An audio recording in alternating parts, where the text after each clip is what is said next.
नमस्कार दोस्तों, मेरा नाम है मयूर लूखर। आप देख रहे हैं beyond Bollywood plus. I hope आप सभी का क्रिसमस अच्छा गया होगा और बहुत जल्द आप लोग नए साल का स्वागत भी करेंगे धूमधाम से। लेकिन उससे पहले we have little bit of work to do, that is basically to reflect back on the good of that Hindi cinema offered us through the year. एक पहले के व्लॉग में तो हम आपको बता ही चुके हैं कि बेस्ट फिल्म्स कौन सी थी हमारे हिसाब से, और अब इस वीडियो में आपको हम बताएंगे who are the best actresses in Bollywood in the year 2024. Such कहूँ तो compared to the men, the women really have been outshining, the males in the last few years. और इस साल there were quite a good performances by actresses, और हमारे पास तो इस बार बिल्कुल जैसे कि 11 की टीम है, तो इसलिए इनके बारे में बात करने से पहले मैं आपसे दरख्वास्त करूंगा कि आप जल्द से जल्द हमारे चैनल को सब्सक्राइब कीजिए and don't forget to press the bell icon. Number 11 पे है ज्योतिका, जिन्होंने लंबे समय के बाद हिंदी सिनेमा में अपनी वापसी की। ना सिर्फ एक बल्कि दो बेहतरीन परफॉर्मेंस दी उन्होंने। पहली थी शैतान, एक हॉरर थ्रिलर जहां पे उन्होंने बताया कि कैसे एक माँ अपने परिवार को बचाने के लिए किस हद तक जा सकती है। और फिर दूसरी श्रीकांत, टोटली ऑपोजिट रोल। यहाँ पे Jyotika played character who is a teacher, a mentor like to the titular character Srikanth. और इस फिल्म में बस उन्होंने बताया कि कैसे कि अगर कोई भी इंसान हो, उन्हें अगर एक ज्योतिका जैसी एक टीचर मेंटर मिल जाए तो फिर उसकी जिंदगी तो सफल है। नंबर 10 पे है Radhika Madan from the film Sarfira, Akshay Kumar की film, remake of Tamil popular Tamil film Soorarai Pottru. Film भले हम सरफेरा इतनी खास नहीं थी, लेकिन अभिनय अक्षय कुमार ने भी ठीक ठाक काम किया था, और राधिका मदन का काम मुझे खासकर इस फिल्म में अच्छा लगा था। बस उनके काम का इतना ही कहूंगा, उनके कैरेक्टर का रानी, की जैसे कहते हैं कि ऊपर वाले ने हर एक के लिए कोई ना तो कोई जोड़ा बनाया है, तो फिर ये जो सरफिरा अक्षय कुमार का जो कैरेक्टर है उसके लिए जो बनी थी वो थी हमारी रानी सरफेरी, और राधिका मदन ने वाकई ही एक कॉन्फिडेंट शो दिया। नंबर 9 पे है अनन्या पांडे। अब जानता हूँ जो नेपोटिज्म को पसंद नहीं करते अक्सर इन्हें टारगेट करते हैं, लेकिन अगर आपने ध्यान से देखा होगा तो पिछले 3-4 साल में अगर किसी एक्ट्रेस ने जो बहुत ही इंप्रूवमेंट दिखाई है at least among the nepo kids, वो है अनन्या पांडे। इस साल उनकी call me bae web series आई थी, जो मैंने देखी नहीं है, लेकिन जो कुछ सुना था कि बहुत ही बेहतरीन परफॉर्मेंस है। पर मैंने उनकी ये फिल्म देखी जो ओटीटी पे आई थी, CTRL। फिल्म भले मुझे इतनी खास ना लगे हो, हालांकि उस एक जो उसका मुद्दा था the ill effects of AI, वो तो आपको अपील करता है, लेकिन फिल्म भले इतने खास ना हो, लेकिन जो अनन्या पांडे ने जो परफॉर्मेंस दी CTRL में, I think it is definitely has to be perhaps the finest of her career. Number 8 पे है जानकी बोदीवाला, एक युवा अभिनेत्री। इस साल उनकी पहली हिंदी फिल्म आई थी शैतान। एंड बहुत कम ऐसे एक्टर्स होते हैं जिन्हें एक ओरिजिनल और रीमेक दोनों में लीड रोल प्ले करने का मिलता है। और 2022 में इनकी गुजराती फिल्म आई थी वश, हॉरर थ्रिलर, उसी को हिंदी में रीमेक करके शैतान बनाया था। और मैंने पहली बार देखा इस यंग लड़की को, और कहना पड़ेगा वाकई खूब टैलेंट है इनमें। और ये देखिए, आसान नहीं होता है कि आप एक ट्रॉमेटाइज कैरेक्टर उसे फिर से आप दोहराए।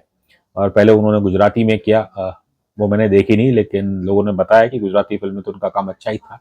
और फिर उसी है ना, वही ट्रॉमा को री एक्सपीरियंस करना एक हिंदी रीमेक में आसान नहीं होता है। लेकिन इस लड़की ने बिल्कुल खूब मेरे ख्याल से इम्प्रेस किया सभी को। नंबर 7 पे है एक और युवा अभिनेत्री Nitanshi Goyal for the film लापता लेडीज। इस आमिर खान प्रोडक्शन द्वारा नितांशी ने हिंदी फिल्मों में अपना डेब्यू किया था। इससे पहले वो एक चाइल्ड आर्टिस्ट रह चुकी हैं। और इनके कैरेक्टर के बारे में क्या कहे, नाम है फूल, एक यंग ब्राइड है, फूल सी दिखती है, और है ना, वाकई फूल जैसी सुंदर है। और बल्कि मैं तो ये कहूँगा कि एक फूल सी बच्ची है। जब आप इस किरदार को देखते हैं, सुनते हैं कि कैसे ये मिक्सअप हो जाती है, खो जाती है, लापता हो जाती है, और उसके बाद असली दुनिया के जब देखती है तो फिर कैसे ये सहम जाती है। लेकिन इस लापता होने में एक सेल्फ डिस्कवरी जर्नी है उनकी। और शुरू से अंत तक जब आप देखेंगे इस लड़की कैरेक्टर का फूल, बिल्कुल ये दर्शकों का दिल जीत लेती है। मेरे लिए तो बिल्कुल एक फूल जैसी बच्ची ही लग रही थी Nitanshi, and I was very impressed with this young actress. जब इनकी शुरुआत इतनी बेहतरीन हुई है तो दर्शक उम्मीद करेंगे कि आने वाले सालों में ये और भी बेहतरीन अभिनय देंगी। नंबर 6 पे है child artist Aarohi Saud from the film Tikdam. मेरा हमेशा मानना है कि बड़े हो या बच्चे हो कोई फर्क नहीं करना चाहिए। यदि किसी फिल्म में बच्चे लीड रोल प्ले कर रहे हैं, उनका अभिनय इतना अच्छा है, तो फिर they have to be considered for the best actress honours. मेरे हिसाब से इस बच्ची ने वाकई कमाल का काम किया है टिकड़म में। छोटी सी फिल्म है, हिल स्टेशन में बसी है और सिंपल सी कहानी की कैसे एक बहन भाई ये नहीं चाहते कि इनके पिता मुंबई जाए नौकरी करने के लिए। अब इनकी माँ नहीं, तो अब इसलिए अगर पिता चले गए नौकरी के लिए तो फिर इन्हें बस दादा दादी के साथ रहना पड़ेगा। भले ही दादा दादी इन्हें बहुत प्यार करते हैं, पर ये बहन भाई ये किसी भी हाल में चाहते हैं कि अपने पिता को नहीं जाने देंगे, इसलिए ये काफी कुछ तिकड़म करते हैं, ट्रिक्स करते हैं, जिसके अंदर ये बच्चे इतने मासूम हैं कि ये पर्यावरण तक बदलने की बात करते हैं। आरोही का जो कैरेक्टर है चीनी, नाम ही इतना स्वीट है, और ये बच्ची दिखती है बहुत स्वीट सी, पर जो खूबी है इस किरदार की, ये जिस भाषा में बात करती है उसे कोई नहीं समझता सिवाय उसके भाई के। पहले तो हमें डर लग रहा था कि ऐसा तो नहीं कि ये कैरेक्टर को कोई स्पीच डेफिशिएंसी है, लेकिन क्योंकि तिकड़म की कहानी जो नरेशन है वो एक वो चीनी की ही आवाज में है, तो जाहिर है बच्ची अब बड़ी हो चुकी है और she speaks in a normal tone. लेकिन आरोही सौद क्या बेहतरीन काम किया इन्होंने। I would say that is definitely one of the most underrated gems in 2024। Number 5 पे है seasoned pro Tisca Chopra for the film murder Mubarak. अब भले ही कई लोगों को ये फिल्म नहीं पसंद आई होगी, लेकिन I really like this dark comedy from Homi अदा जानिया। फिल्म नाम तो है मर्डर मुबारक, एक मर्डर मिस्ट्री है, लेकिन more than this murder mystery जो हमें सबसे अच्छा लगा था कि इस फिल्म के अंदर जो प्रिटेंशियस कैरेक्टर्स जो डायरेक्टर साहब ने क्रिएट किए, जिसके अंदर प्रमुख थे देवेन भोजानी एज भट्टी और डिम्पल कपाड़िया एज कुकी गुलाटी, और देयर वाज करिश्मा कपूर, उनका भी एक potential character. There was Sanjay Kapoor as Ranvijay, and फिर हमारी रोशनी बकचोद Batra that's played by Tisca Chopra. अब कहने के लिए कुछ है नहीं, टिस्का चोपड़ा एक मैं कहूँगा she is a master at a craft. और रोशनी का जब आप देखेंगे कि कैसे मतलब जो ये प्रिटेंशियस कैरेक्टर प्ले कर रही है इतना फेक है, बट वही खूबी है इन सभी कैरेक्टर्स की। और इसका was definitely head and shoulders above all other actors in this film। एक इंसान की असलियत तब पता चलती है जब उसके ऊपर कोई गंभीर संकट आती है, और बड़ा मुबारक में आगे देखेंगे कि जब प्रेशर बढ़ता है, शक के दायरे में रोशनी और उनके बेटे आ जाते हैं कि ये मर्डरर्स हो सकते हैं। और अब तक तो फिल्म में ये बिल्कुल बकचोदी कर रही थी, प्रिटेंशियस एक्सेंट, लेकिन जब बात आती है अपने या अपने बेटे की जान पे, और तब जो उनका इमोशनल आउटबर्स्ट होता है, कथाटिक मोमेंट है। और ऐसे सीन्स करने के लिए मेरे ख्याल से you really need a super fine actor, and Tisca वो फिर बताती है कि क्यों she is the master at her craft.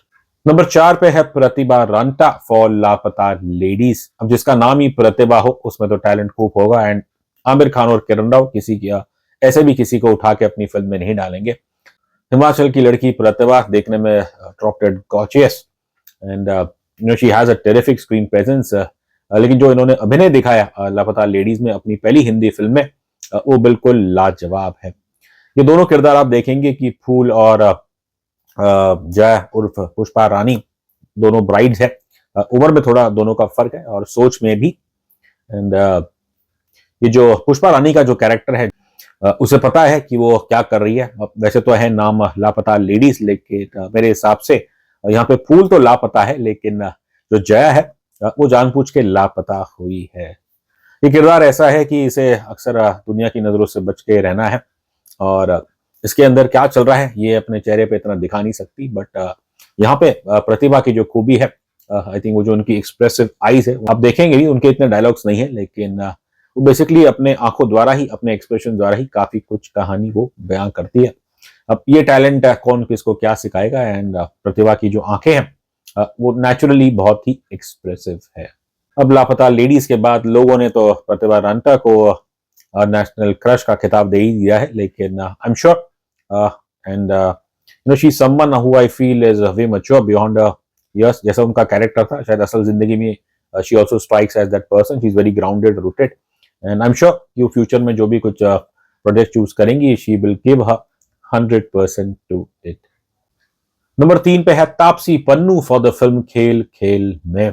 कई सालों से obviously she is been out of form, और लेकिन I will have to say that after a long time I think Taapsee Pannu ने बताया कि she is definitely an actress of substance.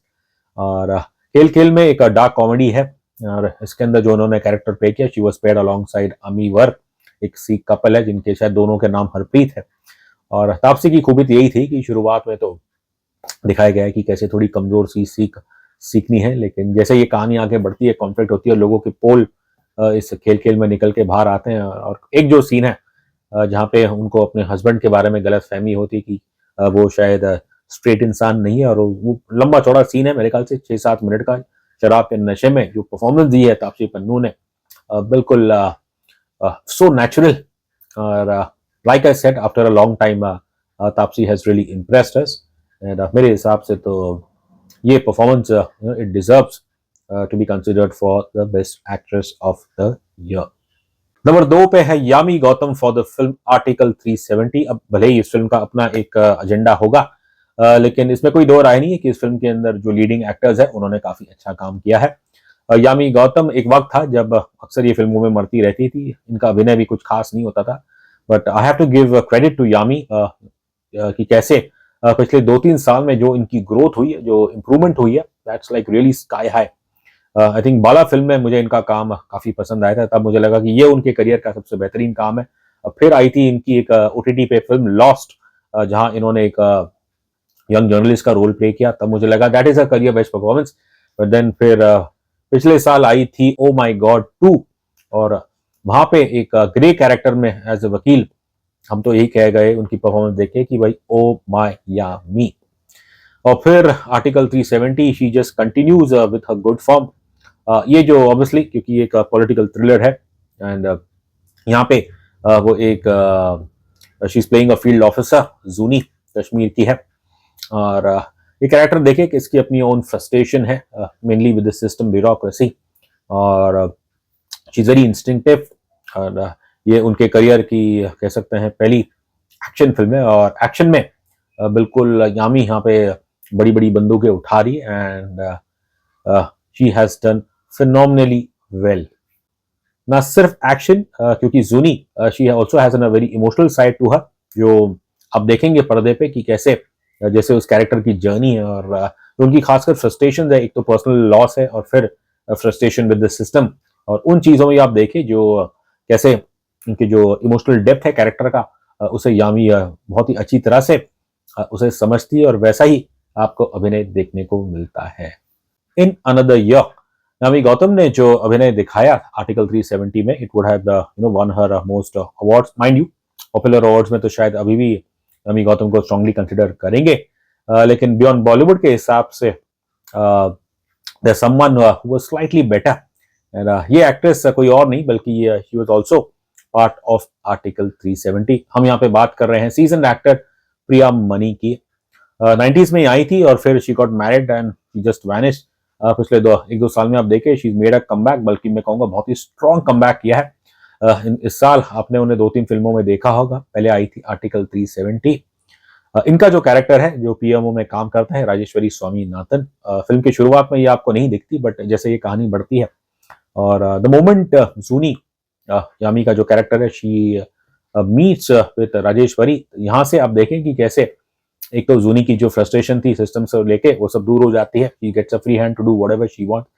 और राजेश्वरी ये जो कैरेक्टर है, इन दोनों कैरेक्टर्स को अगर मैं इनका वर्णन करूं तो बेसिकली इन शॉर्ट में कहूं तो जूनी इज अ फील्ड एजेंट, वो एक्शन करती है, फील्ड पे जो भी कुछ करना है वो करती है, लेकिन जो डेस्क पे बैठी जो दिमाग है वो लग रहा है हमारी राजेश्वरी का। कैरेक्टर कुछ ऐसा है कि she is a woman of very few words.